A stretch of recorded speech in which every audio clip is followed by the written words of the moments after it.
troubling about this is that condemnation is government's most powerful coercive tool. It goes far beyond regulating or taxing. It forces you to give up your property.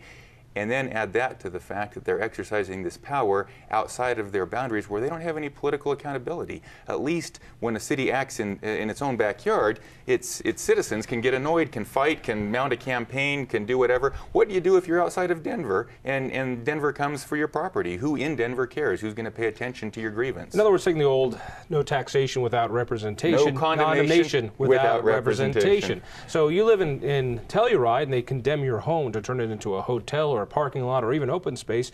You can lead a revolt. You can go and oust the guys who are in office. You're outside of Telluride. Telluride takes your property. What the hell are you going to do? You've got no legal standing. You're not a voter there. You have no constituency there. You're just a guy outside. All right, so I'm worried about, let's go to my hometown of Boulder. Boulder owns twice its size in open space. So you have the city of Boulder, imagine something twice as large, that's what they own outside of the city limits. Now that they're empowered by the Supreme Court, I could imagine a lot of open space junkies going, wow, now's the time to go wild. Instead of just negotiating for open space and coming out with a deal, we can just hopscotch around the state and say, this is going to be good for us. Let's take it. It's a huge problem. Already, regulations in Boulder cause homes there to be 3 times the cost of the average Colorado home sold this year.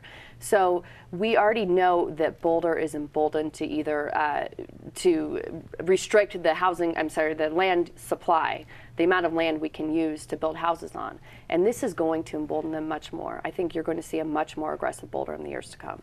Not just Boulder, but any city now. Is it just cities, or is it also counties? Well, it's home rule cities. I could see home rule cities playing hopscotch across the state. What's to take the city and county of Denver, which owns, I believe, isn't it Winter Park and some other land, say, you know what? Red Rocks. We need more land around Red Rocks. We need more land around Winter Park, and this would make it a very nice slope for us over there. We're just going to condemn it. Is there anything that stops them now? No, not that I can see. And you can just imagine the things that cities are going to want to do outside their boundaries because they aren't profitable to do inside their boundaries. Very difficult to locate a jail. Why not just grab some of your neighbor city's land to build your jail? Very difficult to locate, you name it. They can do vast solar panel fields. The homeless shelter, the wind turbines, the power plant, anything else you don't want in your city, you'll just take it and put it next door. I like this. My concern is the larger civil rights issue here.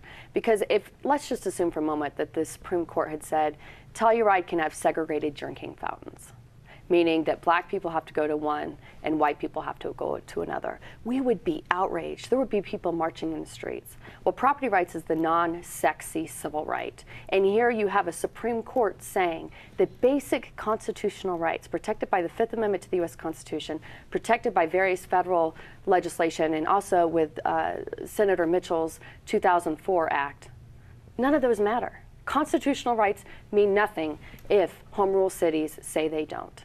And this decision, I think, will embolden municipalities beyond even property rights. We're going to see an abuse of rights in other areas as well. When you passed your legislation, how did it pass? Did it have bipartisan support? Was this during the Republican era, or was this during the Democratic era? It was under a Republican majority, but the bill had bipartisan support. There were, in fact, pretty closely divided. There were a lot of Republicans and Democrats for it and plenty against it, but it passed with a strong majority. And you see a lot of Democrats, particularly in poorer areas, that sign on in support of property rights. This is a non-ideological issue. It's one of the issues I'm most passionate about working on because it's real. It's not some ivory tower issue. This is something that impacts people every day of their lives. And the Republican Party, of which I am a member, has failed again and again and again to protect property rights. Fortunately, we have people like Senator Mitchell, but not enough Republicans are standing up. Not enough Republicans are outraged today about this recent Supreme Court decision. You know, I think Jessica does make another important point. Property rights have never been seen as sexy or dramatic as other civil rights, speech, and so forth. But in fact, there are more people, especially urban politicians and legislators, that see the impact on their constituents when city planners just ignore poor neighborhoods or regulate them out of existence or use urban renewal to chase them away from malls. And they see people getting stepped on by utopian visions. And some people are recognizing how important property rights are. It's an opportunity for Republicans and Democrats that are concerned about urban communities to to come together and do something good. Let's talk about the political constituencies here. Now, I could see some folks who love open space and they want to limit growth, and they see now this is another tool in their arsenal. Now, and they can go to whatever county or city home rule organization that really believes the way they do. You mentioned Boulder, but we could take Telluride itself. We can take any home rule city, as long as there's enough people on that city council who believe in open space. They can work out deals now with Boulder or any other place, and they can start making open space by taking away private land if they've got the cash to do so. So I can see a pretty large constituency there of I don't know if you call them environmentalists or not, but those people who believe in want open space but don't want to buy it. Now, I like open space, and there's a good way to get open space. You go into a negotiation, you buy it. There's a bad way to do open space, and that is to regulate people so they can't build on their own property, or even worse, take their own property. So you've got a lot of, I think, emotional folks who are going to like this, and you've got a lot of people who can't afford this type of land who might be upset by it, but I'm not going to own. How many acres was it in Telluride? I think it was about 600. All right, there's no way I'm going to own 600 acres near Telluride. Most of us are never going to get 600 acres near Telluride, or even space up on Lookout Mountain in Golden, or even land in Parker. So those people are going to be minorities, but they've got a little bit of cash, they've got an asset. It's hard to feel sorry for these guys. How do we win this fight? Well, you tell their real life stories. They have some cash, they have nice property, but still people react sympathetically to government just squashing someone's hopes and dreams. They're not all titans and multimillionaires like this American success story.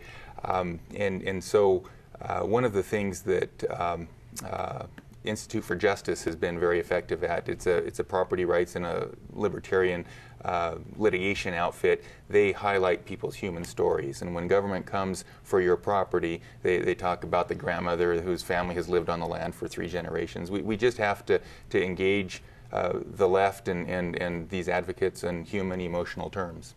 Yeah, if you look at the Kelo decision, which was a 2004 Supreme Court decision, which basically gave private entities free rein on condemnation, Justice O'Connor said there's nothing to stop the government from turning a Motel 8 into a Ritz-Carlton, nothing at all.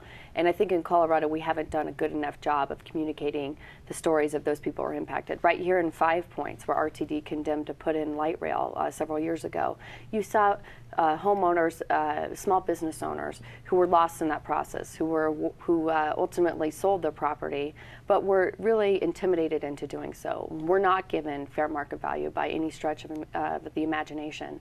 So we really need to do a better job of communicating these. In other words, it's not just rich guys who get hosed by eminent domain. It can be working guys too. You've been working a lot on the RTD issue. That's right. And even now, as RTD is going forward with fast tracks, it's using condemnation. And those folks who can't afford a good lawyer, they're not getting the representation they need. That's right. And, you know, RTD is your passion. My passion is property rights. But with this push toward mass transit, we need to be diligent as a state to make sure that these people are, first, only being removed for legitimate transit-related purposes, and second, that when they are removed, that they are awarded just compensation, fair market value. And when you look where the tracks and paths are likely to go, it's almost overwhelmingly modest income people, middle class people that are getting pushed off their property. So no, it's not rich guys, it's you and me and our neighbors. That goes to another point. When we're talking about constituencies, and we say that environmentalists love to be able to get huge swaths of land for eminent domain, and now that we can do it outside of the city's borders and go across the state and pick up land and say we're going to need that for open space just like we would need it for a utility. There's also a lot of guys who know how to tie neckties who are going to make some money off of this. When you talk about RTD's condemnation, it's not just RTD that's taking it, but also the developers along that property. You mentioned before it's wrong to take mom and pop's bagel shop and take that away so that Walmart can come in. Well, a lot of guys, and I like Walmart. I'm a big Walmart fan, but I don't like it when they use eminent domain in order to get it. With you. So what happens, you know, we've got messed up coalitions here that you're going to be taking on not only the environmentalists who want to use whatever power they can to take away property rights, but you're also going to be fighting guys in suits and ties who've got a lot of money behind them. Builders, developers, economic developers, bond underwriters. You're right. There's a whole constituency that likes any kind of development, whether it's free market or whether it's government